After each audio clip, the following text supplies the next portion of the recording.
Hi guys, welcome back to the channel. My name is Jason and I am your watch guy today. Today I am reviewing another Pagani design.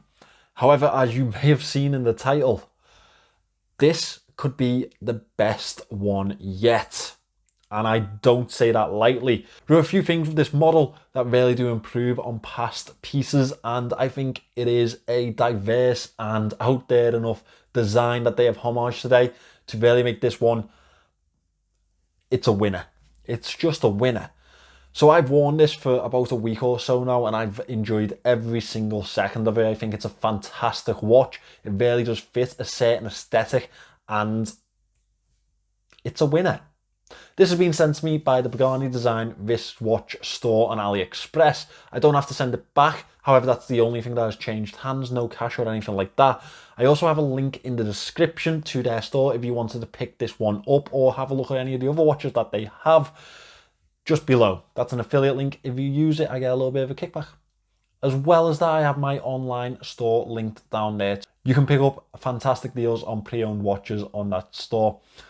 With that out of the way, let me introduce you to what could be Pagani Design's best release yet. This is Pagani Design's PD-YN009, and I think that is probably one of the most underrated models that they have released.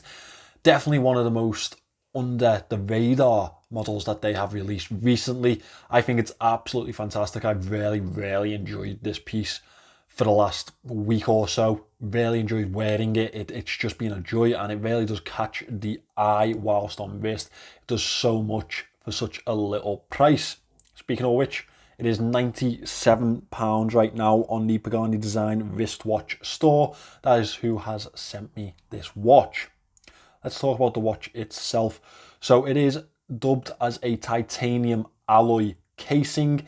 What you should really take that to mean is that it is a titanium coating with a stainless steel casing. That's why this watch is as heavy as it is. Comes in at over 100 grams with the rubber strap, so definitely not a fully titanium casing. It is packed with the notorious NH35 movement. We do have a date complication on this one also. It is 43.6 millimeters in diameter. Now, I said this is an easy wear. 43mm doesn't sound like that, but trust me, let me tell you about the rest of the dimensions. It is 12.9 millimeters thick and has a very compact, very easily wearable lug-to-lug width of 41.8 millimeters. These lugs are 22mm and you can definitely find a decent few straps to fit this with. Quick release spring bars on these also, which is nice to see. This one is very enjoyable on wrist. That is probably due to the compact lug-to-lug sizing on this piece. That's what we'll have this to thank for. It's obviously in the style of a Citizen Promaster Super Diver. I really do like those watches. I think they look fantastic and it's nice to see that Pagani Design recreated that with a really budget pricing under £100. Nailed crown to the side here, which is nicely protected by these crown guards. It is a screw down crown. First position is the date window. As you can see, it's ticking away there very nicely. Second position is the handset, as you can see there. It's really nice to be able to see the inner workings on that dial. I will get to that shortly. Screw this one back in. We have a signed Pagani Design crown here. The entire casing is a really nice gunmetal style steel effect casing. A very matte finish gives it like a very nice stealth design to it. We have 4 bezel guards around the outer edge of the casing itself. 4 screws at the tip of each of them also. Really industrial looking bezel to this one. It's 120 clicks and I am glad to mention that the movement on the bezel, the playback on the bezel is non-existent. Very nice fitting to this one. Now, one thing to mention that this is available in a couple of different colour options, including a black casing. I went for the pink dial with the gold accents. I thought that it really did pop with this watch, and the gold accents really accented the yellow bezel markings very nicely.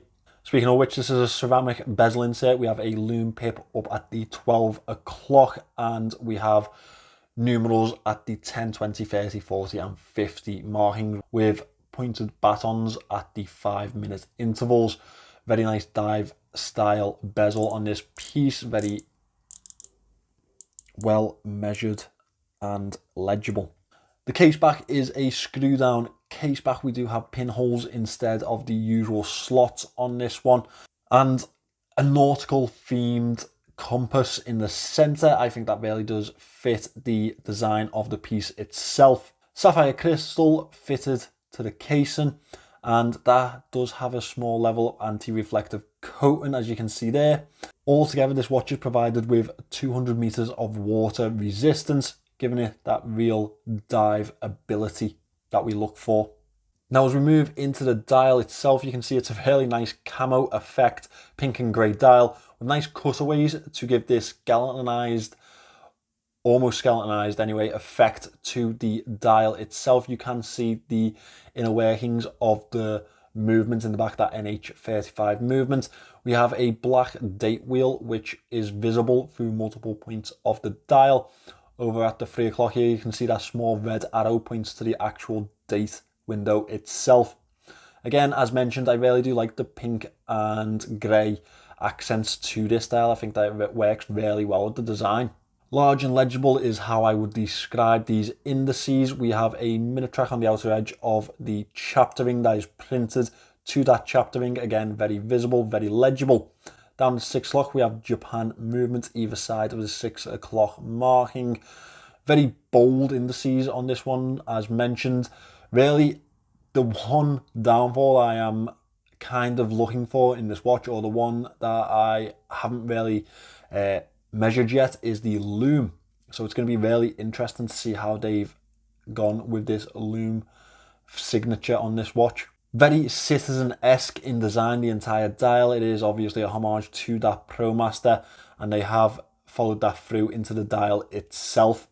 Up until 12 o'clock, we have a applied Pagani design logo, followed by the Pagani design print.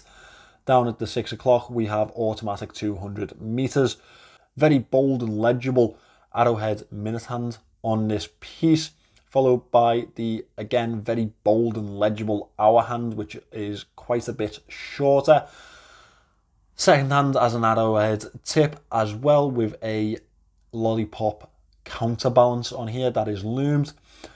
It is all finished in a gold tone to the outer edge, which again plays very nicely with the indices and the yellow bezel markings. I think that flows very nicely throughout this piece, and it accents the grey very nicely also. Now, I haven't seen the lume shot in this one. I am hoping that Pagani design haven't let me down on it. Let's get the lights out and let's find out. Pagani, stop it now. How have they come up with a lume signature like this? Honestly, right, I thought this is going to be the downfall of this piece. Now, the hour hand could definitely do with a little bit more of a spread on there. Let me just compare this to the Seiko that I have sat on the desk here. Now, I imagine the Seiko is going to be much longer lasting. However, it is really nice to see that Pagani have actually paid attention to the lume shot on this piece. I'm blown away by them, because honestly, this is the one part that I can usually guarantee they'll let me down on, and they haven't this time around. I'm made up. As mentioned, the hour hand is probably the lowest point of this lume shot. Could definitely do with some work. However, I would give this a 7 out of 10 any day. I think that they've done really well here, especially for the price range that they're playing in. Obviously, this is a sub £100 piece, and yeah, they haven't let me down for once. Thank you, Pagani. Okay, so as we move away from the head of this piece, we move on to the band that it's fitted with. It is a very malleable, very soft rubber band on this piece, and it really does make wearing it a really, really enjoyable experience. It has two keepers up here. We have a really nice mesh effect style to the upper side, which gives another dynamic to this piece. Now, I wear this on the lowest setting, so I would advise that 6¼ inches is probably the lowest point that you could or the smallest size, you could probably get this too. We have a really nice, again, sandblasted effect buckle on this piece. The machinery on this really does nicely match the casing itself. We have a Pagani design logo there. Again, they haven't let us down with any of that. I think that this watch is fantastic, and I don't know how other reviewers haven't picked up on it, because honestly, this is probably the best one that they've released in recent times. There's no point that it has let me down in this review process. Yeah, they've really outdone themselves, and I wish I wasn't as shocked as I am, but I am a little bit shocked.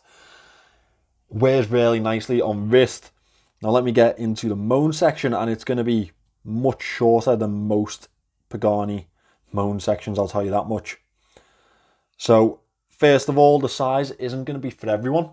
It is a large diameter, however the lug to lug really does bring it down and make it very wearable. So it completely depends on the aesthetic that you're going for in the piece. As well as that, the camo and cutaway dial, again, isn't going to be for everyone. It is going to be dividing opinions, whatever aesthetic you're going for, I guess. The bezel did sort of let me down a little bit. I wish that we didn't have this lume pip. I kind of wished I was just a lumed bezel. I let them off with it because obviously we need a lume point on the bezel for this to be a functional diving piece. I would have just liked to have been a little bit more of a subtle pip, as it does really bulge and really take away some of the aesthetics to the watch itself. Secondly, this is really a dust magnet. I don't know what it is about this piece, but it just loves to attract lint. I'll try and include a really close-up view of it, but yeah, it just attracts lint for some weird reason. I don't know what it is. Aside from that, I think this is a fantastic watch. I just think that they've really blown away the usual expectations with this piece, and I really wish that they'd have done that with one of their more popular pieces, so people can see the actual quality that they can produce. This one at £97, if you're looking for this really robust, industrial looking dive style piece, I don't think you can go wrong with this. You definitely won't be picking anything like this up at a cheaper price, I'll tell you that much. Honestly, guys, I don't know how we missed this one.